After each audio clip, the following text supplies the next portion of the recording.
دوستو السلام علیکم۔ آج آپ جانیں گے ایسے 3 جنرل کے بارے میں جنہوں نے ان کے وابستہ ہلاک نے انہیں تحریک میں زندہ رکھا بلکہ پوری انسانیت کے لیے انہوں نے مسائل قائم کر دی۔ ان جنرلوں کے نام ہیں طارق بن زیاد، محمد بن قاسم اور قطع بن طیبہ۔ ان کی زندگی کے آج ہم انمول قصے جانیں گے ان کی زندگی پڑھ کر ہمیں بھی کچھ سیکھنے کو ملے گا، انصاف، عزم اور پر رہنے کا ہمت ملتی ہے۔ آئیے ان کی کہانیوں میں داخل ہوتے ہیں۔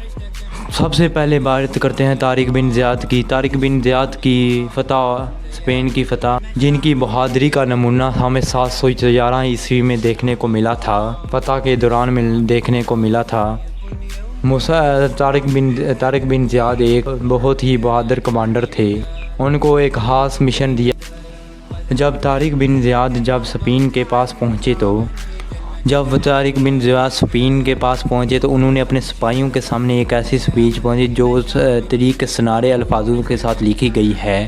انہوں نے کہا کہ سمندر تمہارے پیچھے ہے اور دشمن تمہارے سامنے، آپ پیچھے ہٹنے کا کوئی راستہ نہیں ہے۔ یہ کہتے ہوئے انہوں نے بہادری سے اپنے جہازوں کو جلا دیا اور تاکہ کسی کے دل میں پیچھے مڑنے کا سوال بھی پیدا نہ ہو، یا ہم شہادت کو نوش کریں گے یہاں اسلام کا پرچم لہرائیں گے۔ طارق بن زیاد نے اپنی فوج کو 3 حصوں میں بانٹ دیا اور آپ نے چالاکی سے اس طرح حملہ کیا کہ دشمن ہیر پھیر ہو گئے۔ آپ کی سینا نے ایسے بہادری سے سامنا کیا کہ دشمنوں کا آپ کی فوج کمانڈاری کے ساتھ آگے بڑھتی گئی۔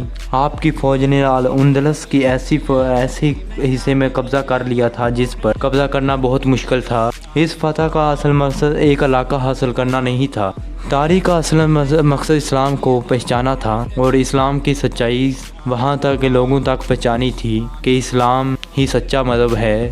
انہوں نے فتح کے بعد اسپین کے لوگوں کو برابری کا درجہ دینا شروع کر دیا اور آپ نے ان کے ساتھ نرمی اور سناوت کا سلوک کیا۔ اسی طرح اسلام کا پیغام پھیلتا گیا۔ طارق کی یہ جنگ فوجی فتح نہیں تھی بلکہ یہ ایک ایسے پیغام کو دنیا تک پہنچانے کی فتح تھی جس میں سبھی انسان برابر تھے۔ اسی طرح طارق بن زیاد نے اسلام کے پرچم کو یورپ تک پہنچایا، اسی طرح یورپ کے علاقے پر فتح کی، اسی طرح لوگوں کے دل کو بھی جیتا۔ اسی طرح محمد بن قاسم کا ہندوستان میں داخل ہونا بھی، جنہوں نے محض 17 سال کی عمر میں اسلام کے پرچم کو ہندوستان میں لہرا دیا۔ انہوں نے ایک ایسی بہادری دکھائی جو صدیوں تک مسلمانوں کے لیے مثال بنی رہی۔ 712 میں عراق کے گورنر حجاج بن یوسف نے محمد بن قاسم کو سندھ علاقے میں بھیجا۔